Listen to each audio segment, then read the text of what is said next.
शिक्षा और मनोरंजन के माध्यम से जनमानस को जोड़ा, बल्कि भारत की आवाज को वैश्विक मंच तक पहुंचाया। समय के साथ चलते हुए हाल ही में प्रसार भारती ने अपना OTT प्लेटफॉर्म वेव्स लॉन्च किया है। वेव्स ऐप के माध्यम से प्रसार भारती ने डिजिटल युग में कदम बढ़ाते हुए मनोरंजन की नई संभावनाओं को खोल दिया है। सरकार की इस डिजिटल पहल से मनोरंजन, खेल, समाचार और सरकार से जुड़ी योजनाओं से संबंधित चैनल का आनंद लोग फ्री में अपने फोन पर देख सकते हैं।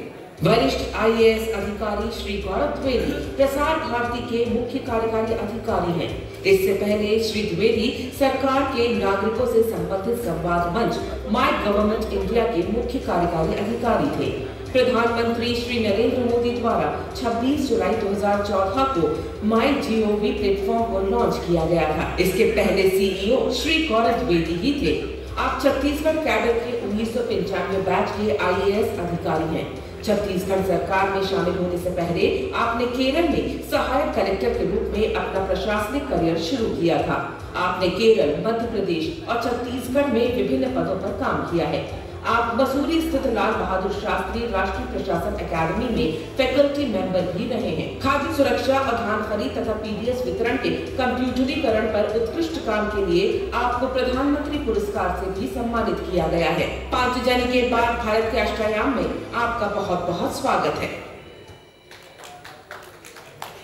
मुझे लगता है थोड़ा और तालियां होनी चाहिए। मीडिया में अक्सर पत्रकारों को ये कहते सुनते पाए हैं, गौरव जी शायद आपको भी जानकारी रही होगी, आपका इतना लंबा अनुभव है कि अधिकारियों से खबर निकलवाना बड़ा मुश्किल काम है। ऐसे अधिकारी को मीडिया संस्थान का प्रमुख बना दिया जाए तो क्या होगा। वैसे डिप्लोमेसी और ब्यूरोक्रेसी भी कहते हैं कि what is unsaid is far more weightage than revealing. आप जितना छुपाओ उसका ज्यादा वेटेज होता है। तो ये दोहरी भूमिका, एक तरह की दुविधा वाली भूमिका रही कि नहीं रही। एक CEO के तौर पर आप जब आपको ये ऑफर हुआ प्रसार भारती का, तो मन घबराया या उत्साहित था? बहुत उत्साहित था, इसलिए कि अगर आप पिछले करीब 10-11 साल की अवधि में जो अभी हमारी वर्तमान सरकार है, इसमें प्रधानमंत्री जी द्वारा 3-4 शब्दों का बड़ा नपा-तुला प्रयोग किया गया है और मेरे ख्याल से उसी में शासन और प्रशासन दोनों की जितनी भूमिका है वो स्पष्ट हो जाती है। Reform, perform, transform and inform. तो ये जो 4 चीज़ें हैं कि आप व्यवस्था में सुधार करिए, बेहतर काम करिए, जो वर्तमान परिदृश्य है उसको परिवर्तित करिए और उसके बाद इसकी जानकारी सब तक पहुँचाइए। ये चारों काम एक साथ चलते हैं। तो एक व्यक्तिगत तौर पे जो पुरानी एक भावना रहती है किसी भी ब्यूरोक्रेट के लिए कि bureaucracy should be nameless and faceless, वो बात अपनी जगह नहीं स्थापित। लेकिन सरकार जो काम कर रही है या देश दुनिया में जो भी कुछ चीज़ें हो रही हैं उसकी सही जानकारी, प्रामाणिक जानकारी जनता तक पहुंचाना भी प्रशासन का एक अभिन्न अंग है। और इसलिए मैं ये कहूँगा कि इसमें कोई भूमिका ऐसी कोई बात नहीं थी। काफ़ी उत्साहित था और 2 साल की अवधि चलिए आज भी उतना ही उत्साह है। कुछ अचीवमेंट्स की बात करते हैं, फिर एक और परसेप्शन है। जैसे एक परसेप्शन ये है होता है कि सरकारी नियंत्रण वाला मीडिया आमतौर पर कुछ सरकार की खबरें ज़्यादा दिखाता है। मीडिया में स्वतंत्रता की बात बहुत की जाती है। ऐसे में ये बैलेंस बिठाना चुनौतीपूर्ण रहा, क्योंकि कुछ समय में बदलाव तो है, कुछ एग्रेशन तो है, दूरदर्शन में आया है, लोग मानते हैं, शोज में, डिबेट्स में ये देखने को मिलता है। लेकिन एक छवि थी कि अच्छा प्रसार भारती, दूरदर्शन मतलब सरकार की खबरों को, उसकी क्रेडिबिलिटी की, मीडिया की क्रेडिबिलिटी को बरकरार रखते हुए इस रास्ते को आपने कैसे पाया और कितना बदलने में सफल? जहाँ तक अग्रेशन की बात है तो अग्रेशन कहूँगा हाँ एक शब्द है जो आप उपयोग कर रहे हैं। अग्रेशन की जगह मैं ये कहूँगा कि प्रोएक्टिव होना चाहिए, चूँकि एक हमारी लंबी लेगेसी है आकाशवाणी की, दूरदर्शन की, जो कि कई सालों से मीडिया किए थे। उसके बाद 97 में जा करके सरकार से अलग हो करके एक स्वयंशासी संस्था बना करके प्रसार भारती का गठन किया। लेकिन फिर भी इस जो प्रशासनिक व्यवस्था है उसमें जाहिर है कि दूरदर्शन और आकाशवाणी को एक एक्सेस ज़रूर है सरकार के लिए, और उस एक्सेस का लाभ उठाते हुए जो सरकार से संबंधित खबरें हैं वो हम ज़रूर जनता तक पहुँचा सकते हैं। लेकिन इसके अलावा मुझे ध्यान नहीं पड़ता कि इतने दिनों में कभी हमको ऐसा बताया गया हो कि आप ये खबर चलाओ, ये खबर ना चलाओ, ऐसे चलाओ, वैसे चलाओ, ऐसा कुछ भी नहीं। मतलब चाहे लॉन्ग टर्म स्ट्रेटजी के मामले में हो, चाहे डे टू डे परफॉर्मेंस के मामले में हो, मुझे तो मेरी टीम को कभी भी जो है वो इस तरीके का कोई कहीं से दबाव नहीं है कि आप ऐसा करें।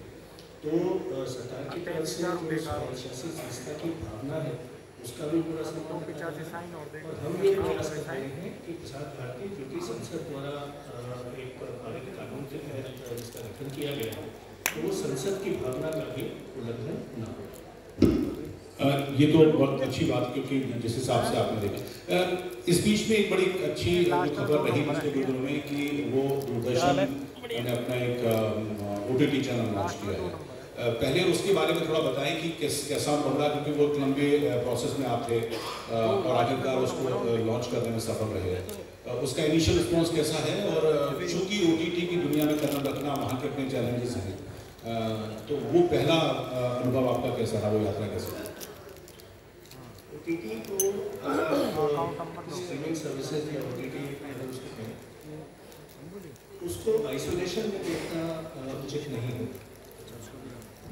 जैसे जैसे तकनीक आगे बढ़ी, पहले केवल ऑडियो टेक्निकली तो रेडियो चलता था, रेडियो पहले आकाशवाणी के तौर पे भारत में, उसके बाद विजुअल सर्विसेज शुरू हुई जो कि अगेन ब्रॉडकास्ट मोड में, जिसमें दूरदर्शन भारत का पहला चैनल था, और धीरे धीरे करके फिर चाहे रेडियो में हो चाहे TV में हो, प्राइवेट सेक्टर में प्रवेश मिला, और टेक्निक के साथ साथ जो है जो पहले टेरेस्ट्रियल ट्रांसमिशन होता था फिर सैटेलाइट ट्रांसमिशन में गया, और इवन जो मीडिया चैनल्स हैं ये भी काफ़ी कुछ जो है वो यूट्यूब या आपने उसके माध्यम से उसकी स्ट्रीमिंग कर रहे हैं। आज जो परिस्थिति बन रही है कि ऑडियंसेस में 2-3 बड़े बदलाव आए। पुरानी जो हम लोग कहानियाँ सुनते हैं कि कोई पर्टिकुलर कार्यक्रम आता था तो कुछ ही घरों में TV हुआ करता था, तो वो पूरे मोहल्ले के लोग जाकर के उसी घर में बैठ जाते थे, वहीं बैठ के सब लोग चाहे वो संडे की फीचर फिल्म हो या रामायण हो, ऐसे करके कोई दूसरा प्रोग्राम हो, तो पूरा मोहल्ला बैठ के एक साथ देख रहा होता।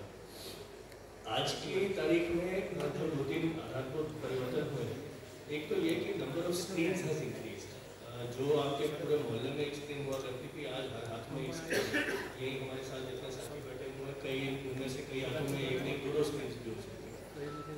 दूसरा उसमें ये जो परिवर्तन हुआ कि जो पहले ब्रॉडकास्ट मोड में चलता था, मतलब जो भी प्रसारक दिखा रहा है आपको वही देखना है, आपके पास में कोई चारा नहीं है, दूसरा कोई आपके पास में ऑप्शन नहीं है, आपके पास में केवल बाइनरी ऑप्शन है, या तो TV चालू करो या TV बंद करो, उसके सिवा कोई ऑप्शन नहीं। लेकिन आज इतने सारे स्रोतों से कार्यक्रम आ रहे हैं, तो लोगों की अपनी पसंद नापसंद के हिसाब से, चाहे सब्जेक्ट हो, चाहे फॉर्मेट हो, चाहे भाषा हो, इस सभी चीज़ों को सिलेक्ट करते हुए लोग अपनी पसंद का अपने समय पर, अपने चाहे हुए समय पर देखना चाहते हैं। सो बिकॉज ऑफ दैट अगर लोगों को एक ऑन डिमांड कंटेंट देखने की आदत है, तो वो ब्रॉडकास्ट मोड जो है वो उसके लिए सुटेड नहीं है, उसके लिए डिजिटली स्ट्रीमिंग मोड है। एक और चीज़ जो देखने में आ रही है कि डेटा कंजम्पशन जो है, काफ़ी समय हो गया, 2012 में काटने की एक रिपोर्ट आई थी, और 15-16 के आसपास में भारत में भी ये हो गया कि मोबाइल डिवाइसेस के ऊपर में जो डेटा का कंजम्पशन है वो फिक्स डिवाइसेस की तुलना में, यानी आपके डेस्कटॉप कंप्यूटर्स की तुलना में बढ़ गया था, बढ़ चुका, ऑलरेडी 10 साल हो चुका है। तो अब ऐसी परिस्थिति में जहाँ हर हाथ में एक स्क्रीन है, जहाँ पर लोगों को अपनी पसंद का कंटेंट अपने चाहे हुए समय पर देखना है और उसको मोबाइल डिवाइसेस पे देखना है, तो ये सब देखते हुए जाहिर सी बात है कि लोग एक लोक सेवा प्रसारक होने के नाते प्रसार भारती को भी उस मीडियम पे अपनी उपस्थिति दर्ज कराना आवश्यक है, क्योंकि हम प्रसारक हैं, एक संस्था है, इसलिए सब कोई हमको जरूर देखें, अपने घर में TV रख करके ये तो आप बातें नहीं कर सकते। तो जो भी हमारी दायित्व है, जो हमको इन्फॉर्म, एजुकेट, एंटरटेन का जो दायित्व हमको कानून के द्वारा दिया गया, उसको पूरा करने के लिए हमारे लिए ये आवश्यक है कि हम उस हर माध्यम में उपलब्ध रहें जहाँ पर कि ऑडियंसेस हैं। तो हम एक तरीके से ऑडियंस के पीछे चल रहे हैं। ऑडियंस को जो चाहिए, जिस प्रकार से चाहिए, वो हम उस तरीके से उपलब्ध कराएंगे। इसलिए हमने अपना OTT शुरू किया। जहाँ तक रिस्पॉन्स की बात है, तो ये अभी 2 महीने में नहीं है, लगभग 1.5 महीना समय हुआ, लेकिन इस 1.5 महीने के समय में ऑलरेडी लगभग हमारे 16 लाख से अधिक जो है डाउनलोड्स हो चुके हैं। और अभी बहुत सारे दूसरे हमारे पास OTT प्लेटफॉर्म्स हैं जो भारत में चल रहे हैं। तो ऑडियंसेस की आवश्यकताओं के हिसाब से, उनकी पसंद नापसंद के हिसाब से धीरे धीरे थोड़ा कदम रख करके हम लोग आगे बढ़ रहे हैं। क्या प्रसार भारती की भूमिका सामाजिक वाली है या व्यवसायिक भी है? मतलब कुछ ऐसे भी है कंपल्शन आपको लगता है कि नहीं, क्योंकि ये कमर्शियल वेंचर है, मनी इन्वॉल्व है, आजकल फिल्म मेकिंग से लेकर प्रोग्राम में सब कुछ एक कॉस्ट इन्वॉल्व होती है। तो क्या कमर्शियल एस्पेक्ट को भी ध्यान में रखकर मार्केट के हिसाब से समझौते करने पड़ते हैं? क्लिक्स और लाइक्स की दुनिया हो गई आजकल डिजिटल प्लेटफॉर्म पर। क्या ये चैलेंज है? क्या प्रसार भारती इसको भी सीरियसली कंसिडर करें? ये चैलेंज नहीं है, ये प्लेइंग फील्ड है जो हमको दिया गया है, जो हमारे एक्ट के हिसाब से जो निर्धारित है कि प्रसार भारती अपने आप में कमर्शियल ऑपरेशन रहेगा। ये चीज़ प्रसार भारती एक्ट में ही लिखी हुई है। कुछ हमारे दायित्व जो हमको, जो जैसे मैंने एक्सेस की बात की, वो एक्सेस जो हमको मिल रही है, तो जाहिर है उसके एवज में हमारे जो दायित्व है कि कुछ सामाजिक आवश्यकता के जो कार्यक्रम हैं वो हम जरूर चलाएंगे, चाहे वो शिक्षा के क्षेत्र में हो, कृषि के क्षेत्र में हो, विज्ञान तकनीक के क्षेत्र में हो। तो इस तरीके की जो भी चीज़ें होंगी उनको हमारे एक्ट के सेक्शन 12 में ये सब चीज़ें डिफाइंड, परिभाषित है। लेकिन उन सब चीज़ों को करने के बाद भी जो दूसरी एक्टिविटीज़ हमारी रहेंगी उनको कमर्शियली वायबल होना पड़ेगा। और प्रसार भारती अपने डे टू डे खर्चे जो है वो अपनी कमाई से भी निकालते हैं। ये चीज़ एक्ट में ही परिभाषित है। तो इसलिए हम जो भी कुछ एक्टिविटीज़ कर रहे हैं उन एक्टिविटीज़ को कमर्शियल नज़रिए से ही देख रहे हैं। कमर्शियल नज़रिए का मतलब ये मैं नहीं कहूँगा कि उसके कारण हम अपना स्तर गिराएं।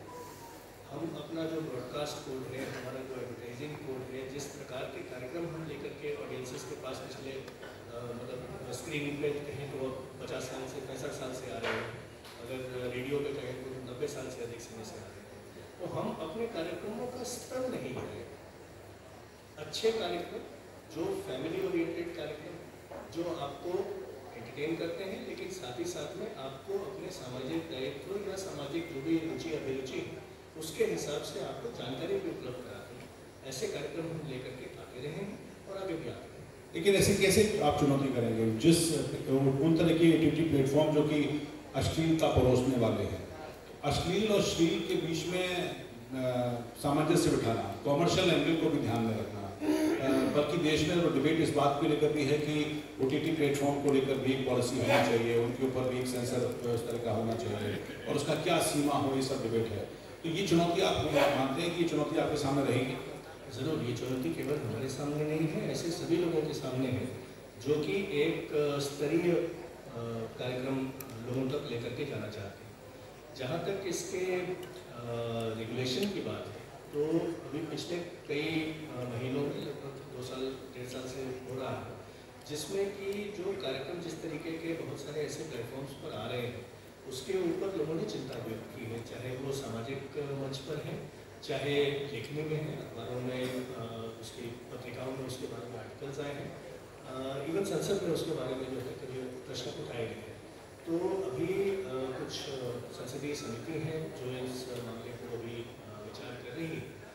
और हमेशा एक ये रहता है कि टेक्नोलॉजी थोड़ा तेज़ी से आगे बढ़ती है। टेक्नोलॉजी के तेज़ी से आगे बढ़ने के बाद जो हमारे जो न्यायिक प्रक्रिया है, जो कानून है, जो हमारे नियम कायदे हैं, वो सारे फिर उस टेक्नोलॉजी को रेगुलेट करने के लिए सिस्टम्स बनाते हैं। तो इस एक पर्टिकुलर मैटर में आप देखेंगे कि टेक्नोलॉजी बहुत तेज़ी से आगे बढ़ती है और उसको अब रेगुलेट किस प्रकार से किया जाए, इसके लिए जो भी कॉम्पिटेंट अथॉरिटीज़ हैं उनके स्तर पर विचार मंथन किया जा रहा है। लेकिन ये बात अपनी जगह तय है कि बहुत बड़ी संख्या में ऐसे लोग हैं जो इस बात को लेकर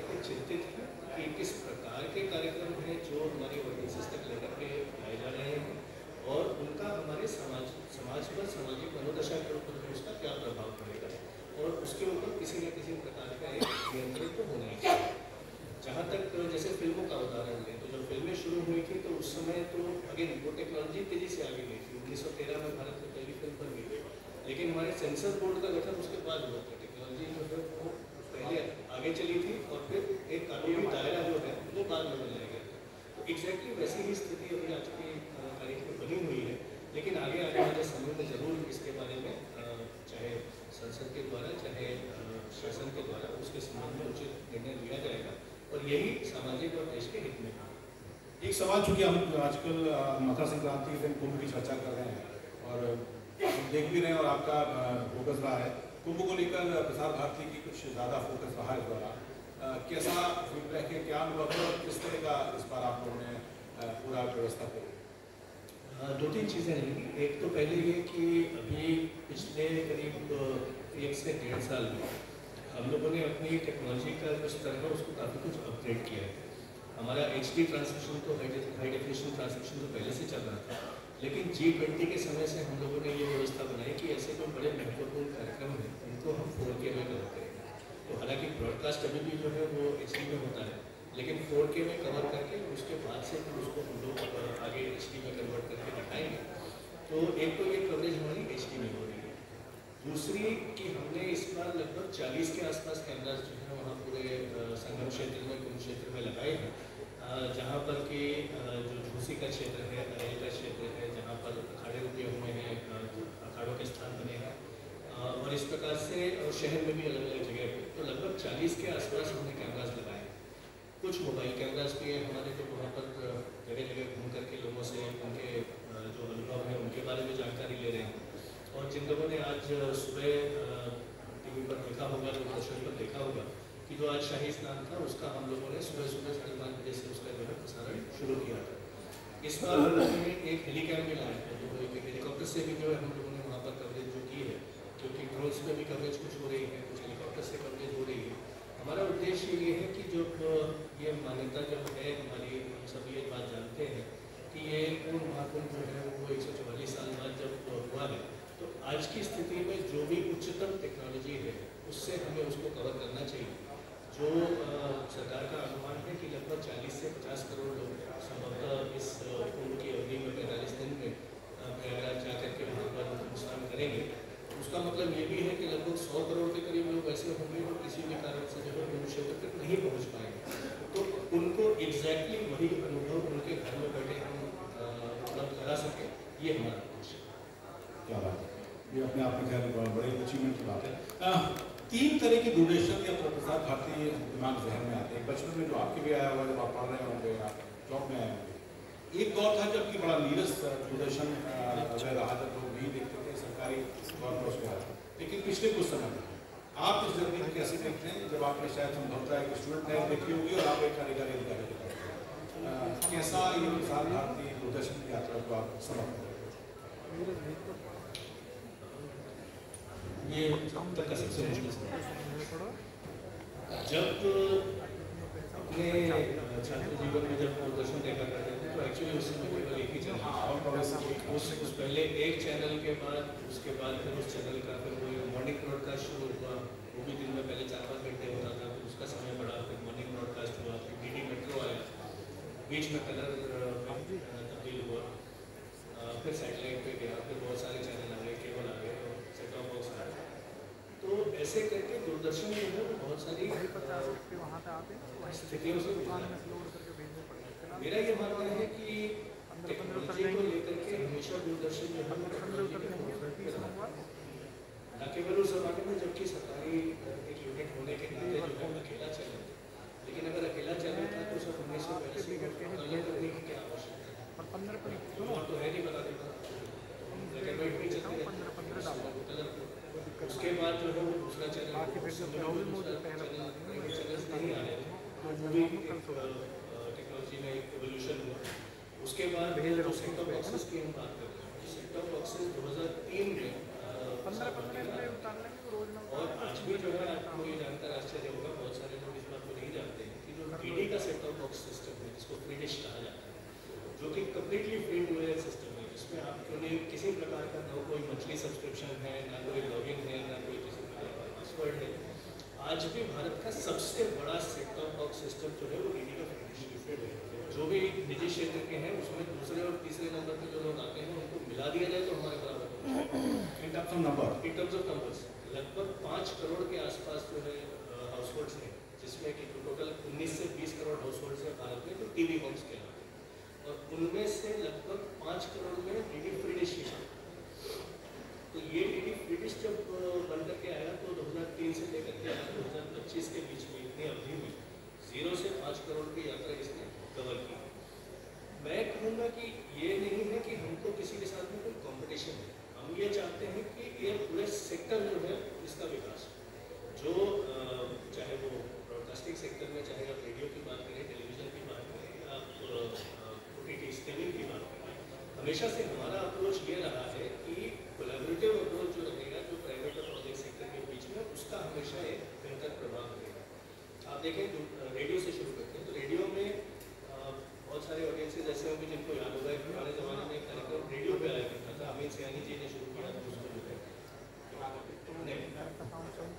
इलाका भी था, लेकिन मेरे दिमाग में दूसरा प्रोग्राम ऑर्बिटर रिस्पॉन्स पहले अमित सयानी जी करते थे, उसके बाद धीरे धीरे करके कितने लोग उसके अंदर में आए, उसके बाद डायरेक्ट वो आए और सिद्धार्थ बासु आए थे, वो टेलीविज़न पे भी शिफ्ट हो गया, पिनाका गीत वाला एक कार्यक्रम था। ये सारे प्राइवेट कार्यक्रम थे, ये हमारे बनाए हुए कार्यक्रम नहीं थे, ये प्राइवेटली बनते थे, आकाशवाणी में चलते थे, लोग सुनते थे, एंजॉय करते थे, और एक कमर्शियल पिक्चर टीवी पे आप देखें तो जैसे रामायण हमारा एक बहुत लोकप्रिय कार्यक्रम, वो भी दूरदर्शन ने बनाया कार्यक्रम, सावन जी ने बनाया, रावण जी ने बनाया, और फिर वो प्रोग्राम स्पॉन्सर्ड प्रोग्राम हमारे पास में बीच बीच में हमने अपने बहुत सारे प्रोग्राम। उसी तरीके से आप वेव्स पर देखेंगे या डीडी फ्री डिश पर देखेंगे, डीडी फ्री डिश पे हमारे तो 30 चैनल जा ही रहे, लेकिन हमारे 30 चैनल के अलावा उसमें जो है वो दर्जनों की संख्या में दूसरे प्राइवेट चैनल की जाए, जिनका कि बहुत बड़ा व्यूअरशिप का हिस्सा जो है वो डीडी फ्री डिश से होगा। ऐसे ही वेव्स में भी हमारा ये मानना है कि इंडिविजुअली एक एक करके जो है वो बहुत सारे लोग शायद उतना ऑडियंसेस तक ना पहुँचे, तो हम एक ऐसा प्लेटफॉर्म बनाएं, हम एक ऐसे प्लेटफॉर्म के रूप में सामने हैं जिसमें कि इस इंडस्ट्री के जितने लोग हैं, जो कंटेंट क्रिएटर्स, वो कंटेंट क्रिएटर्स को एक जरिया मिले जिससे वो ऑडियंसेस तक पहुँचे। इसीलिए हम लोगों ने इसमें अपने लिए एक यंग क्रिएटर्स का एक अलग सेक्शन रखा, क्योंकि हमारा उद्देश्य ये है कि जो लोग एस्टेब्लिश्ड आर्टिस्ट हैं, जो प्रोड्यूसर, डायरेक्टर या प्रोडक्शन हाउसेस हैं, ये लोग तो यहाँ वहाँ करके जो है अपनी सीनियरिटी और अपने नाम के बल पे बहुत सारा बिजनेस तो अक्सर कर ही लेते हैं, लेकिन जो हमारे नए उभरते हुए कलाकार उनको भी एक माध्यम मिलना चाहिए कि वो इस प्लेटफॉर्म के जरिए ऑडियंसेस तक पहुँच सकें। तो हमारा उद्देश्य केवल ये नहीं है कि हम केवल अपना प्रोग्राम बनाएंगे और अपने प्लेटफॉर्म से अपने ऑडियंस तक पहुँचेंगे, हम एक पब्लिक प्लेटफॉर्म है, हम एक पब्लिक सर्विस ब्रॉडकास्टर है, तो हम एक पब्लिक प्लेटफॉर्म होने के नाते सबको साथ लेकर के चलना चाहते हैं।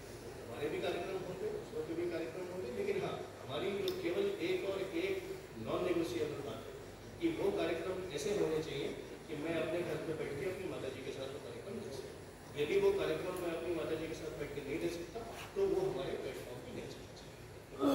आपका एक महत्वपूर्ण बात आपने अपने पिछले उसमें कही कि समाचार खासकर टीवी न्यूज़ में किसी तरह का कोई दखलंदाजी नहीं है, आपको कोई इस तरह का फ़ोन नहीं आता। बहुत से तो आलोचक शायद भरोसा ना करें इस बात को, लेकिन क्या आपको लगता है कि फ़ोन ना आना एक अलग इशू है, लेकिन एक तरह का नैरेटिव भी चलता है, सरकार के खिलाफ भी चलता है, यदि किसी बात को पॉजिटिव तरीके से लोकप्रिय ढंग से रखने की चुनौती आपके सामने है, तो एक काउंटर आज की दुनिया में जब AI आ रहा है, फेक न्यूज़ बहुत ज़्यादा है, फैक्ट चेकिंग बहुत बढ़ गई है, क्या आपको लगता है कि दूरदर्शन की रिस्पॉन्सिबिलिटी इस दिशा में भी है और इस दिशा में आपने सोचा है how to counter anti national narrative, इस तरह के नैरेटिव को काउंटर कैसे करें, क्या ये चुनौती?